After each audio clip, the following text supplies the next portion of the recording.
ইট, এই বেচারার মা বাপ নাই তো, গালি দিলে তো তার গায়ে লাগবে না, অভিশাপ দিলে তো তার গায়ে লাগবে না। তিরমিজির এক হাদিসে আসছে, নবী করিম সাল্লাল্লাহু আলাইহি ওয়াসাল্লাম বলেছেন, যে ব্যক্তি অজাগায় অভিশাপ দেয়, যার মধ্যে অভিশাপ পড়ার উপযুক্ততাই নাই, ওই অভিশাপ ওই ব্যক্তির দিকে আবার ফিরে আস।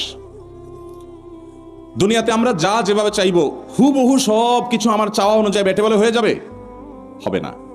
ইমানদার সে যখন এইভাবে আল্লাহ তাআলার ফয়সালা, আল্লাহ তাআলার তাকদীরকে চিন্তা করবে, তখন তার জন্য সবর করা সহজ হয়ে যাবে। যে আমি দুনিয়াতে যা যেভাবে চাবো হুবহু সেই জিনিসটা সেভাবে হয়ে যাবে না, বরং আমার চাওয়ার বিপরীতে বহু কিছু হবে, এবং আমার চাওয়ার বিপরীত হওয়ার মধ্যে কল্যাণও থাকতে পারে। এই কথা চিন্তা করে ইমানদার আরো হেসে দিবে যে হায়রে, এত চেষ্টা করলাম, এত কিছু করলাম, কিন্তু হলো না। তাহলে বোঝা গেছে আল্লাহর ফয়সালা ছিল না হওয়ার, তাহলে আমি অযথাই তো এই পরিশ্রম এবং চেষ্টা করছি।